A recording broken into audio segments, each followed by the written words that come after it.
Aujourd'hui, je te montre comment faire des patates farcies. J'ai vu ça sur les réseaux sociaux, puis je me suis dit, je vais faire ma version de ces patates farcies. Premièrement, tu vas prendre des patates que tu vas peler, couper, dans l'eau chaude. Plus tes morceaux de patates sont gros, plus c'est long à cuire. Fait que si tu veux que ça aille plus vite, coupe-les un peu plus petit. Mais oui, ça, on appelle ça de la logique. Ensuite, on va prendre des champignons qu'on va enlever la petite terre, là, parce qu'on veut pas ça dans notre farce. Non, moi, j'aime pas ça, manger de la terre. Toi? Oui? Ah, chacun ses affaires. Tu coupes tes champignons avec ton couteau full coupant, là. Fais attention de pas te couper.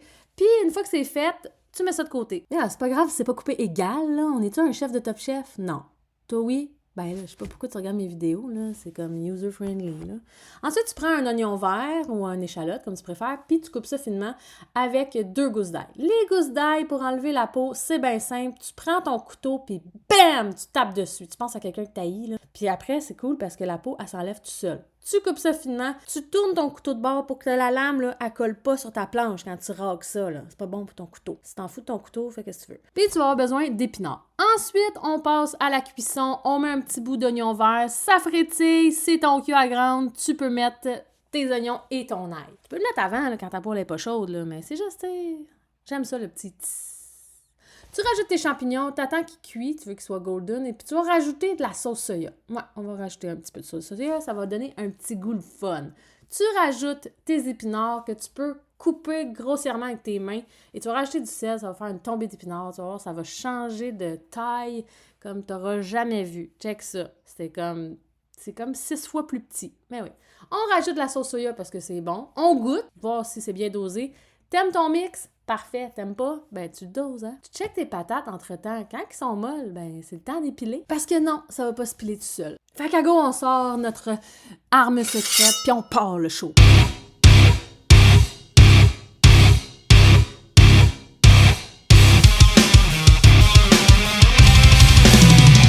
Je pense que tu auras compris qu'il faut que tu le fasses avec ténacité, là, et comme presque violence. Parce que là, tu peux pas rajouter du lait pour que ce soit lisse. Il faut que ce soit lisse juste en pilant. Parce que si tu mets du liquide, ça va être un peu plus compliqué pour plus tard. Fait que là, tu as mis de la poudre d'ail, de la poudre d'oignon, du sel, du poivre, de la levure alimentaire.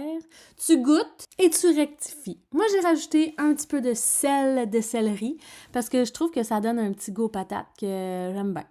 On continue de piler, mélanger et on va rajouter beaucoup de fécule de maïs.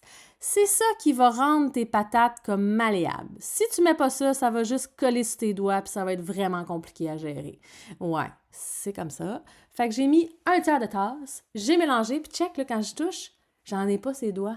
Ça l'enlève le côté collant. On met un papier parchemin dans une assiette juste parce que, tu sais, comme ça va avoir chaud, puis là, ça pourrait coller, puis on veut pas ça. Tu prends un peu de patate et dans ta main, tu vas aplatir la patate pour que ça fasse je sais pas, genre un tortillasse de patates, là. Il faut que ça soit pas trop mince, mais pas trop épais. Puis quand tu es content de la forme, tu vas rajouter ton mix que tu as fait, champignons, épinards, et tu vas même rajouter du fromage. Si t'en as pas, c'est pas grave, c'est bon pareil. Je te dirais que la quantité de stuffing qu'il faut que tu mettes dans tes patates, c'est vraiment avec le feeling. T'sais, la première, elle va pas être super belle parce que, tu sais, c'est comme quand tu fais des crêpes. La première que tu fais est jamais belle. À moins que tu sois un grand chef de Top Chef, mais comme encore une fois, j'en suis pas une. Fait que tu mets ton stuffing, tu mets ton fromage, et là, tu plies ça comme un petit cadeau, puis tu vas comme t'arranger pour plus voir ce qu'il y a dedans, tu sais. Fait que tu vas comme plier du mieux que tu peux. C'est le moment de délicatesse de la recette. Puis pour vrai, là, prends le temps, parce que tu veux que ça soit beau, puis quand que c'est prêt, puis qu'elle est toute belle, t'es fière de toi. Ah oui, tu peux t'applaudir, c'est comme ça. Fait que tu fais ça avec toutes tes patates, puis ça se peut qu'il te reste un peu de champignons épinards. Une fois que c'est fait, tu prends ta poêle et tu mets un petit peu d'huile pour pouvoir faire croustiller doré tes patates. Tu peux jouer au jeu de comme devine où la patate du centre. Fait que là, si tu regardes bien mes mains, elle est rendue au centre gauche. Et on laisse aller, puis tu peux mettre un petit peu de sel sur le top. Parce que c'est juste bon. Si tu veux pas en mettre de sel, t'en mets pas, là. Et là, tu fais dorer ça des deux côtés, puis quand c'est golden comme ça, là, ben c'est prêt. Tu sais, les champignons épinards là, qui nous restaient, ben moi, je les ai mis dessus. Fait que là, tu vas les manger avec fourchette, couteau, petit doigt en l'air. Mais moi, j'avais le goût de le manger à la main, tu comprends? Fait que c'est un peu épais de le mettre sur le top. Mais c'est bon tout seul aussi, les champignons épinards. Fait que tu coupes ça, puis là, tu vois le fromage qu'ils font. Moi, je me suis fait une petite mayo spicy. Tu pourrais comme te mettre une petite mayo asiatique, si tu veux, comme tu veux. Puis c'est tout. Hey, bon appétit!